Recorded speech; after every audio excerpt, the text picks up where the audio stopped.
Hello, नमस्कार. मराठी रिव्ह्यूजमध्ये तुमचं खूप खूप स्वागत. आणि आज आपण रिव्ह्यू करणार आहोत पुष्पा 2 द रूल ह्या साऊथच्या तेलुगू सिनेमाचं हिंदी डब व्हर्जन मी पाहिलेलं आहे, तर त्याचा रिव्ह्यू मी तुमच्याशी शेअर करणार आहे. तर तत्पूर्वी जो काही डिस्टर्बन्स असेल तर त्याला तुम्ही समजून घ्यावं असं मला वाटतं, कारण आत्ता ज्या वेळेला मी हा व्हिडिओ करते तर तिथे बाहेर मुलं खेळत असेल, त्यांच्या आवाजामुळे तुम्हाला थोडासा डिस्टर्बन्स होऊ शकतो, तर त्यासाठी मी आधीच माफी मागते. तर आता आपण येऊया पुष्पा 2 द रूल ह्या सिनेमाच्या रिव्ह्यूवर. ओके, तर ह्या सिनेमाचा रिव्ह्यू तुम्ही अनेक पाहिले असतील, खूप जास्त पॉझिटिव्ह किंवा खूप जास्त निगेटिव्ह. तर एक प्रेक्षक म्हणून तर हा सिनेमा कसा आहे, हा सिनेमा पाहायला हवा की नाही, ह्या सिनेमामध्ये काय पाहण्यासारखं आहे आणि ह्या सिनेमामध्ये काय चुकवण्यासारखं आहे, काय निगेटिव्ह आहे, ह्या सगळ्या बाबतीत आपण आज बोलणार आहोत. तर पुष्पा 1 हा जो पहिला पार्ट होता तो तुम्ही पाहिला असेल तर नक्कीच तुम्ही पुष्पाचा सेकंड पार्ट पाहण्यासाठी अतिशय उत्साहित असाल याची मला गॅरंटी आहे, कारण ह्या सिनेमाचा खूप वाट बघितली गेली होती, खूप जास्त हाईप होती आणि हा सिनेमा खूप लवकर ह्याची तिकीट बुकिंग चालू आहे, जे तुम्ही पाहतच असाल जर तिकीट बुकिंगची अपेक्षा असेल तर हा सिनेमा कसा आहे जाणून घेऊया. तर ह्या सिनेमाची जो पहिला पार्ट होता तीच थीम सेकंड पार्टमध्ये सुद्धा फॉलो केलेली आहे, पण ह्या सिनेमामध्ये बाकीच्या अनेक गोष्टी ॲड करायचा प्रयत्न केला गेलेला आहे. जसे की आवडलेल्या गोष्टी मला पहिल्यांदा सांगायचं आहे.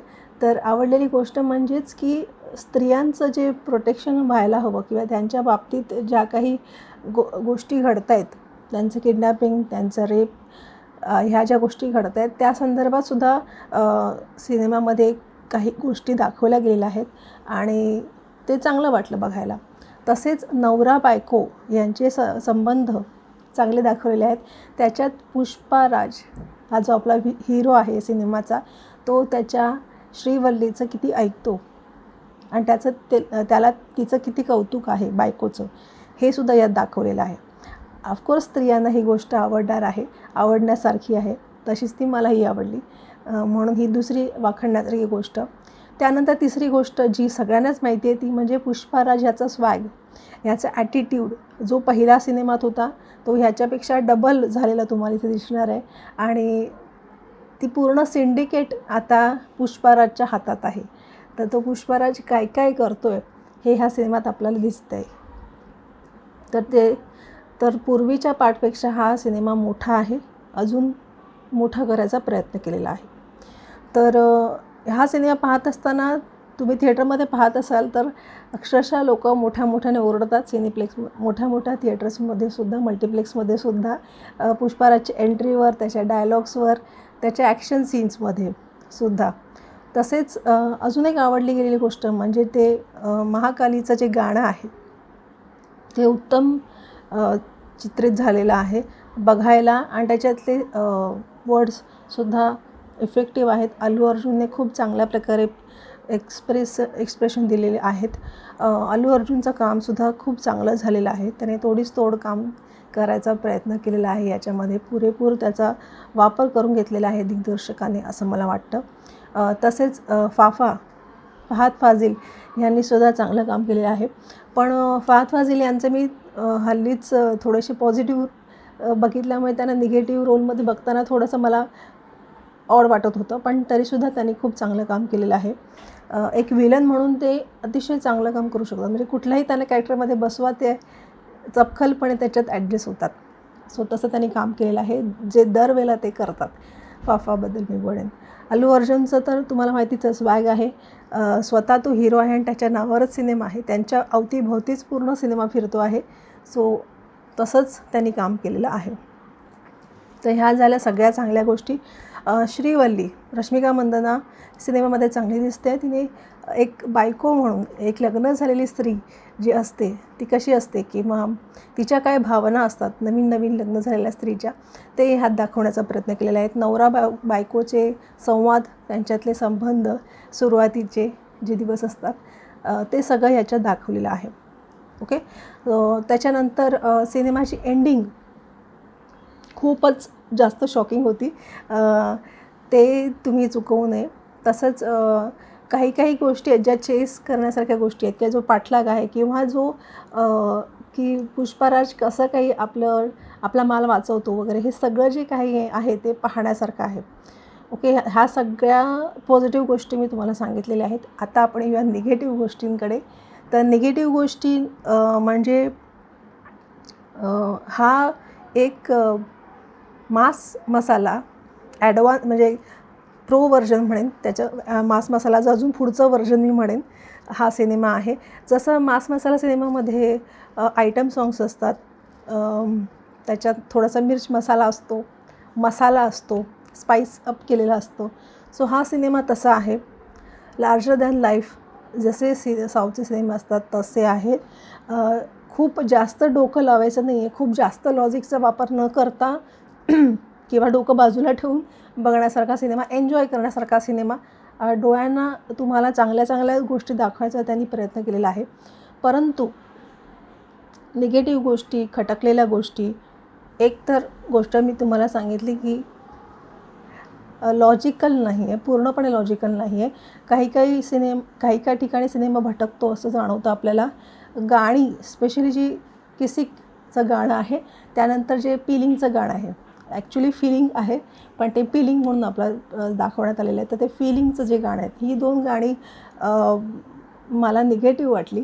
त्याची अशी काही गरज, म्हणजे ज्या प्रकारे ते प्रदर्शित झालं आहे, जसं ते दिसतं आहे ते थोडंसं ऑकवर्ड वाटतं आपल्याला. तर ह्या 2 गोष्टी टाळता आल्या असत्या किंवा त्या वेगळ्या प्रकारे दाखवता आल्या असत्या. आता पूर्वीच्या काळी आयटम सॉंग्स व्हायचे तेव्हा त्याला ते निगेटिव्हली दाखवलं जायचं की हे चुकीचं आहे, हे असं नाही बघितलं पाहिजे किंवा हे बघितलंही नाही पाहिजे, अशा प्रकारे ते प्रदर्शित व्हायचं. पण आता जे आहे ते त्याच्यात स्वतः हिरो इन्व्हॉल्व होतो, तो स्वतः त्याच्यात जाऊन डान्स करतो, म्हणजेच ते चांगलं आहे, ते सगळ्यांनी करायला पाहिजे, अशा प्रकारे दाखवलं जातं. सो ते थोडंसं मला ती गोष्ट नाही पटत, म्हणून मी त्यावर तुम्हाला स्पष्टपणे सांगितलं की ह्या 2 गोष्टी, ही जी 2 गाणी आहेत ती थोडीशी वाटली इलॉजिकल वाटतं थोडंसं. सीन्स कट टू कट मध्ये जे जोडले गेले आहेत ते अगदी सलग येतात असं वाटत नाही. कट होऊन स्टोरी दिसते आपल्याला, एकसंध वाटत नाही. आणि ऑफकोर्स मास मसाला सिनेमा असल्यामुळे काही गोष्टी सगळ्या, म्हणजे बहुतेक गोष्टी हिरोच्या बाजूने होतात. जे आपण अपेक्षा करत नाही त्याच्याही पलीकडे जाऊन हिरो काही गोष्टी करतो. ते तुम्हाला ह्या सिनेमातसुद्धा दिसणार आहे. मी जास्त काही स्पॉयलर्स देणार नाही आहे, परंतु ज्या गोष्टी मला खटकल्या, ज्या इलॉजिकल वाटल्या, त्याच मी तुम्हाला सांगते. बाकी तुम्ही हा सिनेमा नक्कीच एन्जॉय करू शकता. लहान मुलांना दाखवण्यासारखा हा सिनेमा नाही आहे. हा सिनेमा तुमच्या मोठ्या मुलांना दाखवण्यासारखा आहे. जी 16 वर्षाच्या पुढची मुलं जी आहेत, नक्कीच त्यांना तुम्ही हा सिनेमा दाखवू शकता. त्याच्या खालच्या मुलांना न घेऊन गेलेलंच बरं, असं हा मला सिनेमा वाटतो. ह्या सिनेमाची मी स्टोरी सांगणार नाही आहे. ह्या सिनेमाची स्टोरी मी तुम्हाला सांगितली तर ते सगळंच रिव्हील होईल असं मला वाटतं, म्हणून मी या सिनेमाची स्टोरी नाही सांगणार आहे. जो लास्ट पार्ट होता त्याच्याशीच कनेक्टेड ही स्टोरी पुढे जाते. याच्यामध्ये थोडंसं पॉलिटिकल, बिझनेस आणि बाकी जे रिव्हेंज असतो त्या संदर्भातच ही स्टोरी पुढे जाते. ह्या गोष्टी त्याच्यात मिक्सअप्स करून स्पाइसअप केलेल्या आहेत. लार्जर दॅन लाईफ दाखवायचा प्रयत्न केलेला आहे. स्टोरी अजून थोडी मोठी केलेली आहे, हे आपण समजून घेऊ शकतो. ओके, तर ह्या सिनेमाला जर रेटिंग द्यायची असतील तर ह्या सिनेमाला देईन मी 5 पैकी 3 स्टार. कारण सिनेमामध्ये बरेच गोष्टी आहेत ज्या चांगल्या आहेत, काही निगेटिव्ह आहेत पण चांगल्या गोष्टीसुद्धा आहेत. सो चांगल्या गोष्टींसाठी आपण ह्याला रेटिंग देतो आहोत. तर हे समजून घ्या. हा सिनेमा मनोरंजनाच्या हिशोबानेच आहे आणि तुम्हीसुद्धा ते मनोरंजनच्या हिशोबानेच घ्यावं असं मला वाटतं. ओके, लोक खूप एन्जॉय करतात. सो तुम्हीसुद्धा जर एन्जॉय करू शकलात तर वेल अँड गुड.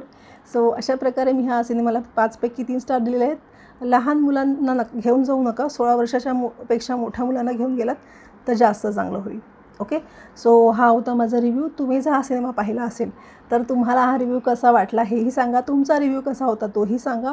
आणि माझं चॅनल नवीन आहे तर माझ्या चॅनलला लाईक, शेअर आणि सबस्क्राईबची खूप गरज आहे. तर त्यासाठी नक्कीच सपोर्ट करावा असं माझी अपेक्षा आहे. Thank you so much.